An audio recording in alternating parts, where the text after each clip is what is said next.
앞에서 가고 뒤에서 따르는 무리가 소리 높여 이르되 호산나 다윗의 자손이여 찬송하리로다. 주의 이름으로 오시는 이여 가장 높은 곳에서 호산나 하더라.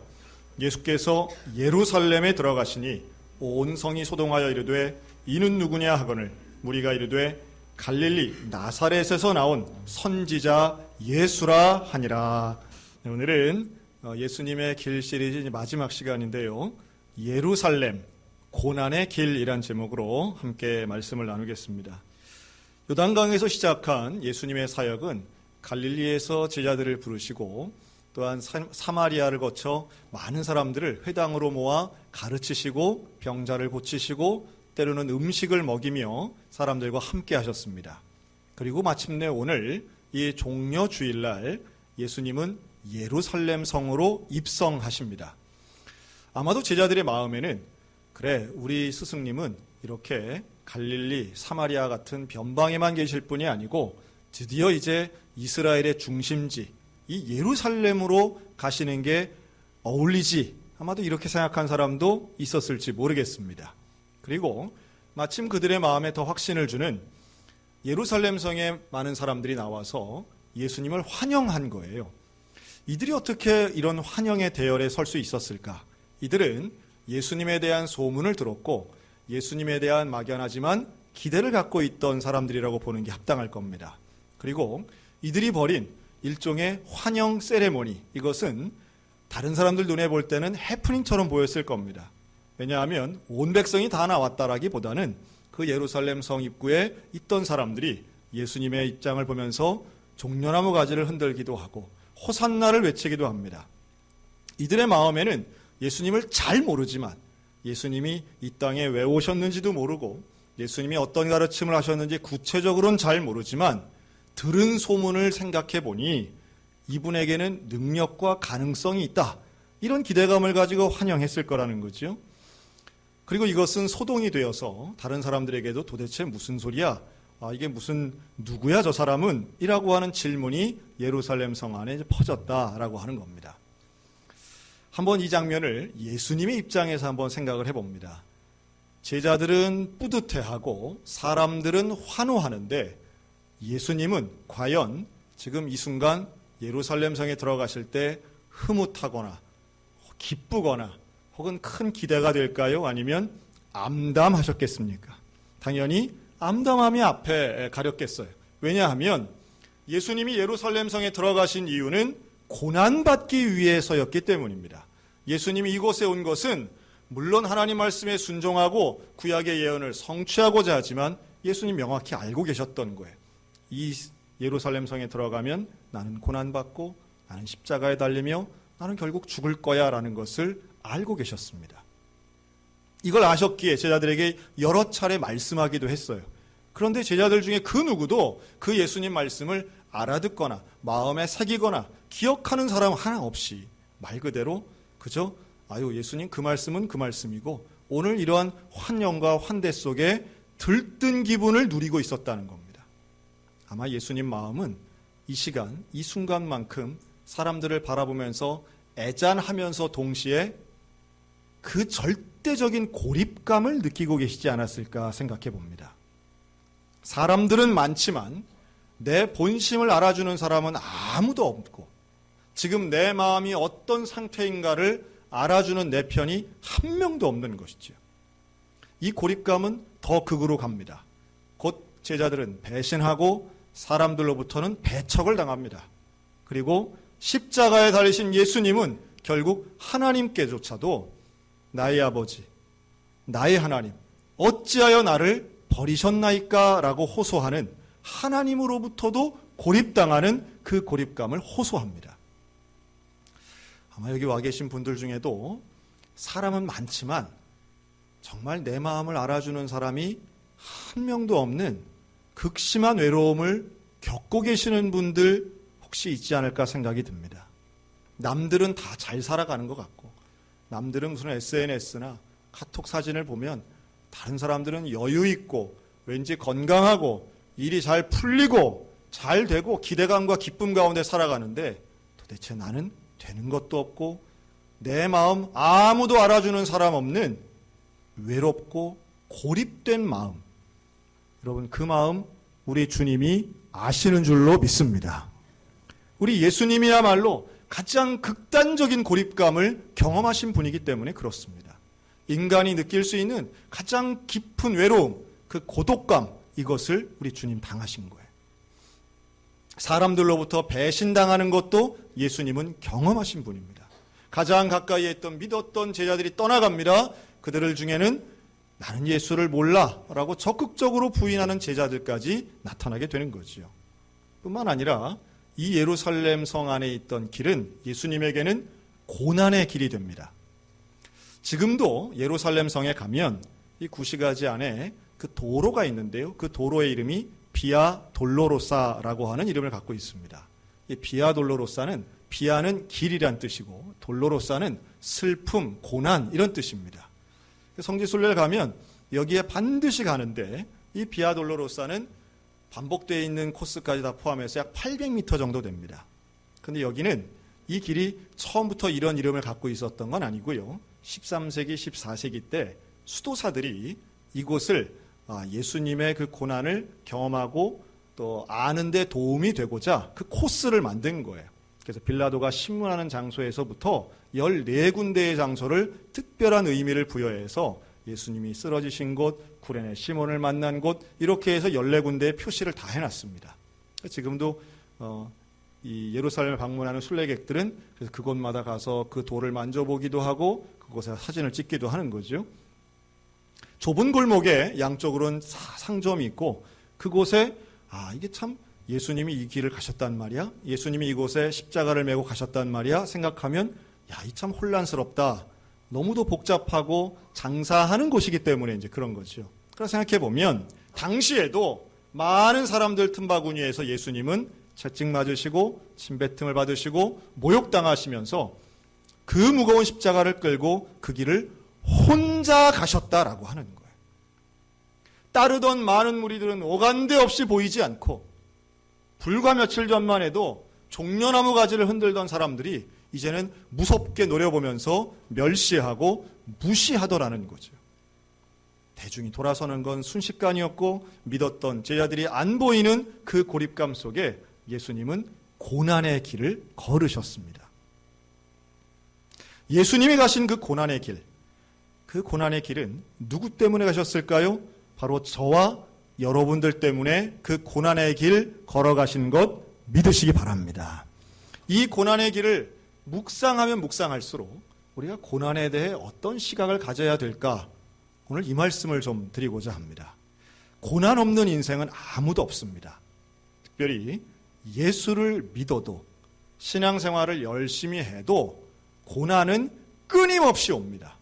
뿐만 아니라 이해할 수 없고 해석할 수 없는 고난들도 얼마든지 많이 있습니다.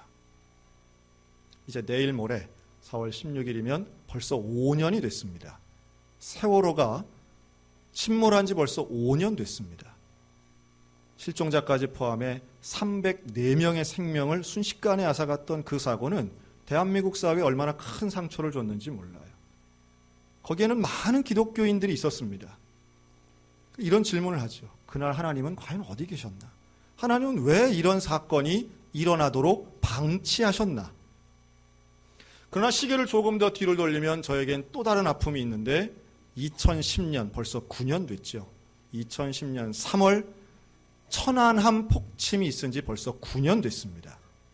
46명의 대한민국 승조원이 한순간에 사라진 그 끔찍한 사건도 그 안에 크리스찬 청년들이 얼마나 많이 타고 있었는지 몰라요. 그런데도 그들의 생명은 한순간에 사라졌습니다. 분명한 원인이 있음에도 불구하고 그걸 부정하는 분들도 적지 않게 있는 것도 현실입니다.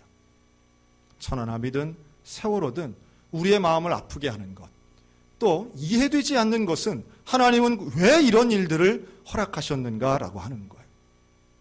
이해되지 않습니다. 해석되지도 않습니다. 그러나 분명한 건 이러한 고난, 이러한 고통은 현실이고 앞으로 일어나지 않아야 되겠으나 또 다른 형태의 아픔을 주는 일들 없을 거라 장담 못하는 게 우리의 현실인 것이죠. 그러면 우리는 이런 고난들, 이런 고통들을 어떤 시각으로 봐야 될까요? 예수님께서도 당하신 고난, 예수님이 가신 그 길과 예수님이 겪으신 그 고난과 오늘 우리가 겪는 고난은 과연 어떤 관계가 있겠느냐라는 말씀입니다. 오히려 십자가를 지고 예루살렘 성에서 그 고난의 길을 가신 예수님을 바라보며 우리가 정말 본받고 깨달아야 할 특징이 하나 있다. 저는 이렇게 말씀드리고 싶어요. 그것은 예수님은 고난 앞에서 억울해하지 않으신 분이었다라고 하는 겁니다.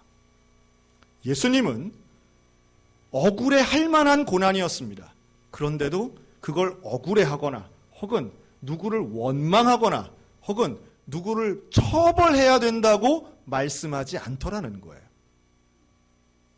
오해하지 않으셨으면 좋겠습니다. 불의에 대해서 덮고 가라는 이야기가 절대 아닙니다. 다만 더 중요한 게 있음을 예수님은 몸소 우리에게 보여주셨다라는 거죠. 조금 가벼운 이야기를 해보겠습니다. 최근에 어떤 운동선수가 했던 인터뷰를 제가 들어본 적이 있는데요. 저도 이전까지 잘 생각하지 못했던 거였습니다. 다양한 경기 종목이 있지만 여러분 골프 있지 않습니까? 그런데 그 골프는 심판이 없답니다. 심판이 없고 운영위원들, 진행위원들만 있다는 거예요. 그런가? 그래서 제가 한번 찾아보니까 심판의 역할을 하는 다양한 사람들은 있다. 뭐 이런 전문가들도 있더라고요.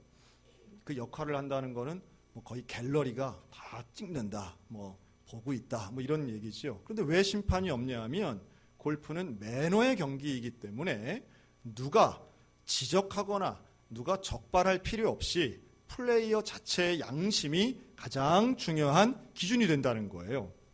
되게 그 골프 선수 입장에서 상당히 자부심 있는 말이 아닐까 생각이 듭니다. 그런데 골프를 제외하면 나머지 경기는 다 심판이 있습니다. 여러분, 그런데 그 심판이 하는 결정과 판단이 언제나 선수들이 볼 때 올바르고 공정할까요? 아니면 이거 이상한데? 이거 뭔가 치우쳤는데? 라고 하는 불만이 나오는 불공정한 이런 심판도 많을까요? 당연히 불공정한 게 많다는 거예요. 특별히 몸과 몸이 부딪히는 경기들이 있지 않습니까? 뭐 농구도 그렇지만 축구 같은 경기, 특히나 이 국제 경기 같으면 나가면 막 편파적인 심판을 보고 우리들도 얼마나 열불 받을 때가 많이 있냐는 거야. 똑같이 부딪혔는데 누구는 옐로우 카드를 주고 누구한테는 뭐 반칙 아니라고 그러면 막 속이 상하잖아요. 자, 여기에 대해 이영표 선수가 했던 인터뷰를 본 적이 있습니다. 이 선수가 제가 설교할 때 이영표 선수 얘기를 가끔씩 합니다.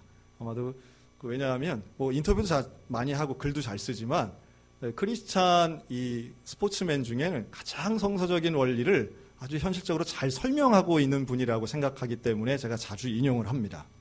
근데 이분이 뭐라 그러냐면 경기를 하다 보면 그런 심판을 볼 때가 있다는 거예요. 야, 이건 돈 먹었나 할 정도로 이거 완전히 불공정한 경기 심판을 하는 거예요. 말도 안 되는 걸 막 불고 막 그냥 지나가기도 하고 막 이러는 거죠. 처음에는 그것 때문에 항의도 하고 잠도 못 자고 이거 분해가지고 이걸 어떻게 하나라고 했는데 경륜이 쌓여가면서 자기가 조금 달라졌대요. 어떻게 달라졌느냐 하면 불공정한 심판의 판결도 경기의 일부로 수용하기로 했다는 거예요. 경기의 일부로 수용하기로. 물론 심판의 잘못은 심판위원회라든가 아니면 그 축구위원회에서 결정할 일이라고 생각하고 본인은 뭐에 더 집중하는 거예요? 경기에 집중한다는 거예요.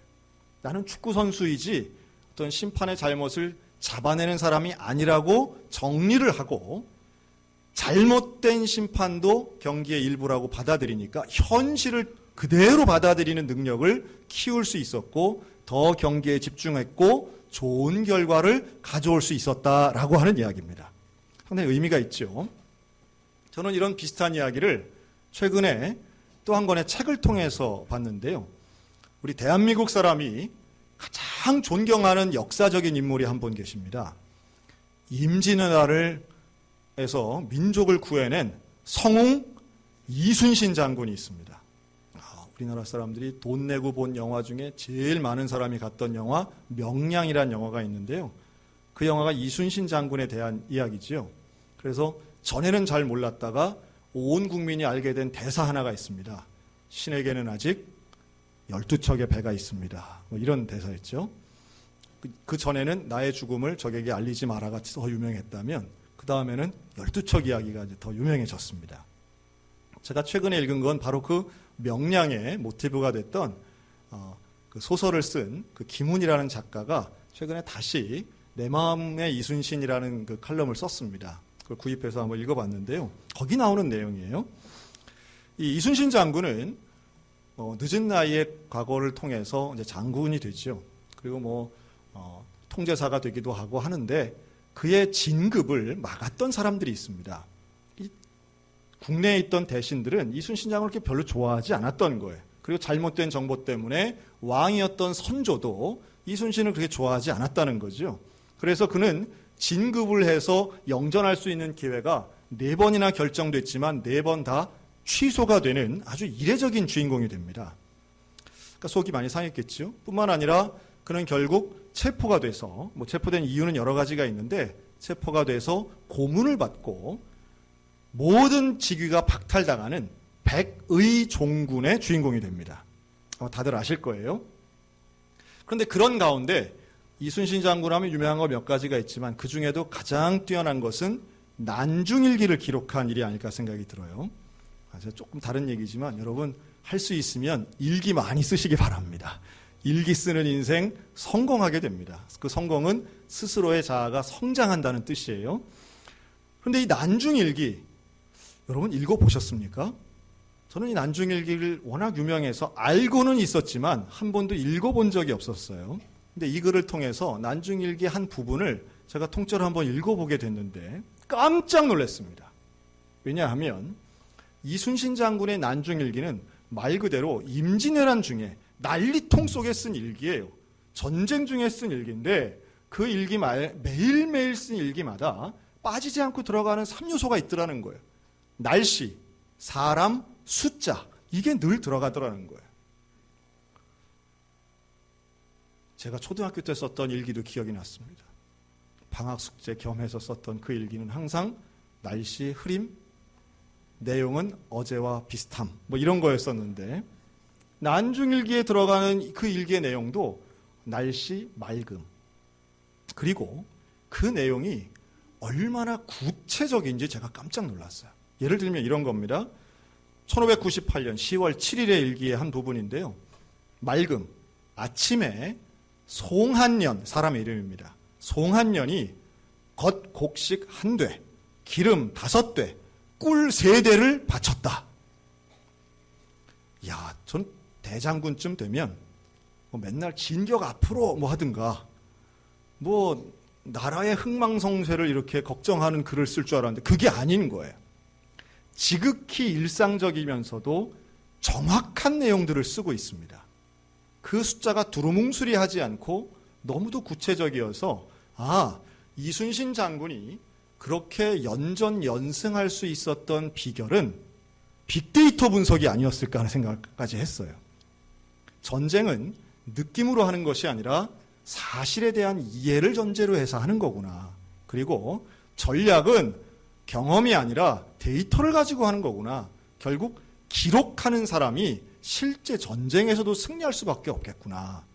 이순신의 진정한 힘은 바로 칼에서 나오는 게 아니라 정말 펜에서부터 시작되는 거 아닌가, 붓에서부터 시작되는 게 아닌가 하는 걸 그 난중일기를 통해서 본 거예요. 자, 그런데 그 김훈 작가가 자기가 그 난중일기 전체에서 가장 인상 깊은 내용이라고 서술한 게 있습니다. 그게 언제냐면 1597년 4월 1일 일기인데요. 전체 난중일기 중에 제일 짧아요, 이 내용이. 근데 이 날이 어떤 날이냐 하면 감옥에 갇혔다가 이제 풀려 나와서 백의종군이 시작된 지점입니다. 근데 그날의 일기가 이렇습니다.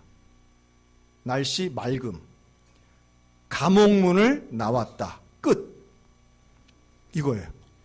근데 이게 왜 작가 김훈의 눈에는 특별하게 보였느냐 하면 이렇게 구체적으로 매일매일을 기록하는 사람이 자기가 어떤 음모와 억울함 속에 감옥에 갔는지를 전혀 서술하지 않는다는 거예요. 내가 그토록 꼴보기 싫고 내가 그토록 억울한 그 당사자들, 내가 이놈들 가만히 두나 봐라, 이런 말이 전혀 없다는 거죠. 어떤 불의에 대해서, 잘못한 것에 대해 고발하는 내용이 한 줄도 없다는 거예요. 너무 신기하죠? 왜요? 그 모든 결정 왕이 했기 때문입니다. 자, 그리고 그 백의종군한 이 이순신이 그 유명한 말, 신에게는 아직 배 12척이 있습니다라는 말이 어디서 나오느냐 하면 왕에게 올린 상소문에서 나옵니다. 근데 그 상소문 내용이 신에게는 아직 배 12척이 있고 신은 아직 죽지 않았습니다. 이게 내용이에요. 길지 않아요. 무슨 뜻입니까? 이 12척이 있지만 내가 한번 해보겠습니다, 이런 뜻이 아니라는 거예요. 그런 의미보다는 12척 아니라 2척이라도 있으면 나는 군인이기 때문에 싸우겠습니다라는 거예요. 내가 뭐 싸우면 이기겠습니다 이런 뜻도 아닌 거예요. 당신들이 잘못해서 내 막강한 해군, 거북선까지 다 없앴지만 내가 해보겠습니다도 아닌 거예요. 누구를 원망하거나 거 봐라 니들 때문에 이 모양 이 꼴 되지 않았냐 이런 넋두리가 아니고 지금 있는 상황, 내가 온갖 억울하고 내가 온갖 속상함에 합당한 상황이지만 이 고난을 나는 그냥 사실 그대로 받아들여서 내가 해야 할 사명에 나는 집중하겠다. 그것이 배 12척에 담겨있는 뜻이라고 읽었다는 거예요. 그리고 병사들에게는 그 유명한 말 필사즉생, 필즉, 필생사즉, 이 우리 살고자 하면 죽을 것이요 죽고자 하면 살 것이다 라는 이 말이죠. 가까운 우리 육군 3사단 백골부대의 캐치프레이즈이기도 합니다. 필사즉생, 이게 여기서 나온 말이에요. 그리고 12척의 배를 끌고 나가서 왜구의 배 350척을 쳐부수는 명량해전의 승리를 거둡니다. 기적이 시작된 지점에 사실은 이순신 장군은 누구를 원망하거나 누구를 불평하거나 현실에 대해 억울해하지 않고 내게 주어진 사명에 집중했으니 기적도 일어났다라고 하는 거예요. 그리고 그는 1598년 11월 19일 노량 관음포에서 죽게 되는데요. 그가 전사한 날, 바로 그가 자기 군인이라고 하는 그 사명에 집중하여 목숨 바치고 끝내 죽었던 그날 7년간의 임진왜란은 마지막이 되게 됩니다. 전쟁이 끝나는 것이지요. 이순신의 사명과 관심은 나의 억울함을 푸는 것이 아니라 이 땅에 있는 이 전쟁을 끝내는 것이고 내 나라 내 민족을 안전하게 지키는 일 아니었겠나 하는 생각을 합니다. 예수님도 비슷하신 거죠. 예수님의 관심은 나를 십자가에 달리게 한, 나를 음모하고 나를 배신하고 혹은 나를 공격한 사람들을 처벌하는 게 목적이 아니라 인류를 구원하시기 위해서 이 땅에 오셨고 십자가를 지셨고 그리고 부활하신 그 모든 과정이 사실은 저와 여러분을 구원하시기 위함인 줄로 믿습니다. 그래서 예수님의 고난은 자발적인 고난이었던 거예요. 예수님은 고난인 줄 알면서 가셨던 거예요. 고난은 분명히 힘듭니다. 고난은 고통스러운 것입니다. 그러나 그 고난을 예수님의 시각으로 바라본다면 그 고난은 억울함의 짐이 아니라 영광으로 가는 통로가 될 줄로 믿습니다. 그 유명한 인도의 선교사 폴 브렌트 선교사가 있습니다. 이분이 의료 선교를 한 걸로 참 유명한데요. 2003년에 돌아가신 분이에요. 그런데 이 폴 브렌트 선교사님이 젊을 때 인도에서 한센병 환자들을 고치는 그런 의료 선교를 오랫동안 했습니다. 근데 한센병 환자를 고치면서도 그의 마음에는 어떤 막연한 걱정이 있었냐 하면 아주 작은 가능성이지만 한센병이 전염이 될 때도 있더라는 거예요. 거의 전염이 안 되지만 그런 걱정도 좀 있었는데 어느 날 그 순간이 온 겁니다. 집에 들어가서 이제 방 안에 들어갔는데 부인이 그러는 거예요. 아니 왜 당신 신발도 벗지 않고 왜 침대에 누우려고 합니까? 그러고 보니까 자기가 신발을 신고 있는 거예요. 그런데 깜짝 놀라죠, 폴 브렌트 선교사가. 왜냐하면 자기 발에 지금 신발이 있는지 없는지가 느껴지지 않는 거예요. 얼른 신발을 벗고 발가락 끝을 바늘로 찔러봅니다. 피가 철철 나는데도 전혀 아프지가 않은 거예요. 감각이 없는 거예요. 순간 야, 이거 큰일 났다. 한센병이 발병했나 보다. 전염됐나 보다. 깜짝 놀랍니다. 그리고 하나님 앞에 울면서 기도합니다. 하나님, 내가 많은 한센병 환자 사랑하긴 하지만 하나님, 내가 이런 병에 고쳐 들었으니 하나님, 나 큰일 났습니다. 하나님, 고쳐주세요. 고쳐주세요. 하나님, 내가 발을 찔렀을 때 감각이 돌아오게 해주세요. 하나님, 내가 고통을 좀 알게 해주세요. 밤새 찔러보는 거예요. 그리고 그 다음 날이 됐는데 아주 깊이 찌르는데 느낌이 오는 거예요.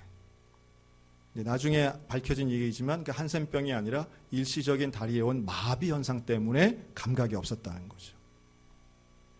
자, 감각이 돌아오고 며칠 만에 감각이 다 돌아왔어요. 그때 이 폴 브렌트 선교사가 아주 유명한 기도를 하나 합니다. 한번 따라 하실까요? 하나님, 고통을 주셔서 감사합니다. 여러분, 그런 기도 해보셨나요? 고통을 주셔서 감사하다는 기도를 해보셨어요? 본인이 깜짝 놀라는 거예요. 자, 기도하고, 야, 참 다행이다라는 생각과 함께, 야, 내가 지금 고통 달라고 기도했네.